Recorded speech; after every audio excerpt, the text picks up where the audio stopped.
Hi guys, I just wanted to talk about something that I was basically notified about, which is that EpicSeven, I guess, has from the China server has announced that they're going to do like a bit of a change. We don't know if it's going to come to global. We don't know if it's just for China, but basically the change that you see there on the bottom, I believe reads dimensional rift equipment extra drop rate increased by 20%.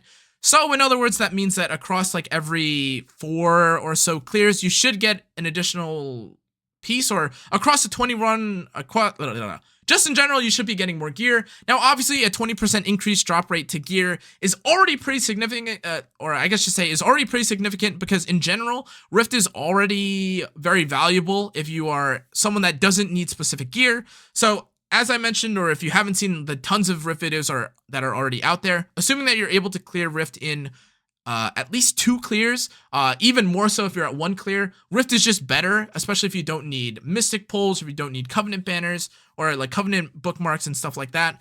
Just in terms of raw value, getting the epic gear on occasion, getting the normal gear on occasion, being able to cube the purple gear and have like cube fragments so that you can trade them in for the steeple and get your charms every week is another use for the purples. And that's primarily the biggest argument that I've seen against people that want to do a hunt instead of Rift. But in general, if you're looking for just generally good gear or generally higher quality, higher rolls on gear, Rift has been your best friend.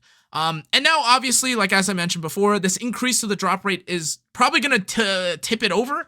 A lot of people, I'm sure, have been seeing this or have been seeing Rift and thinking to themselves, well, it's not really worth it because, you know, I don't have the gear, or I can't do it, or, oh, it's too much investment. But between Cirilla that's getting her buff and, you know, now Kayn that's been released and all the basically like general changes that they've made to make Rift a bit more accessible, not quite easy enough, obviously, because you have to clear Zeo, but still more approachable and more handleable. With all these changes, I think this is a great time for anyone that's kind of forgotten about Rift to get back into Rift. If you haven't tried it, or if you are curious about it, there's tons of guides everywhere. Myself, I've made my own videos and I've done my speedruns. And if you're curious, you could always ask me on Twitch, of course, casual plug. But when it comes to this change, there is something that I also want to talk about, which is this seemingly odd, it's not like quite a divide, I would say, but it's unusual that, I guess, if it's just specific to China, if this is just a change that China gets, kind of like how with like the summer event where Lethe only got it,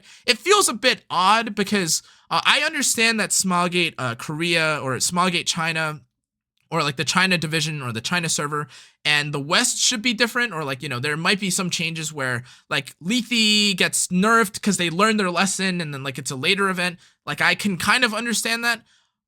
But for a change like this, if this is only exclusive to China and this is a permanent thing that we're going to be having, which is like Rift, not having the change for the West or for global would be really, really odd. And this isn't just geared towards global. It's for anyone that's outside of the China server.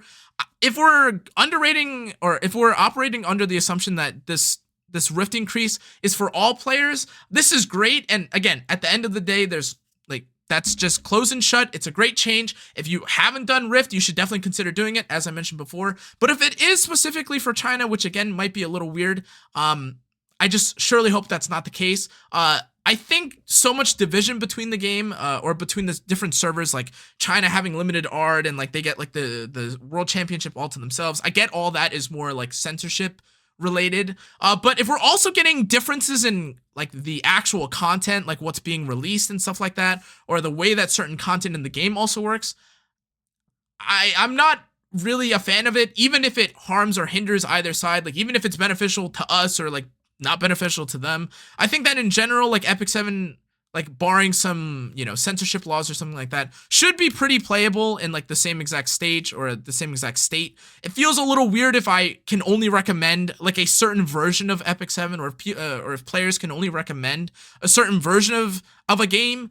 And that's just like a small, like issue. Again, this wasn't supposed to be like a super long video. I just wanted to talk about, I mean, this is a nice change and kind of like, again, another public service announcement. If you haven't already done, or if you haven't already completed Rift, again, you can join the Discord, or you can ask for help, or you can look up guides. I'm more than happy to answer questions about that, because this should, in general, level up like the overall playing field of E7 players, whether you're trying to gear up characters for RTA, Arena, etc. Anyways, Again, very quick video, but that's going to be it for this video, guys. I hope you enjoyed. Make sure to like, comment, turn the notification bell, subscribe. I'll see you guys whenever this gets announced or they make a public announcement about this. But I'm excited.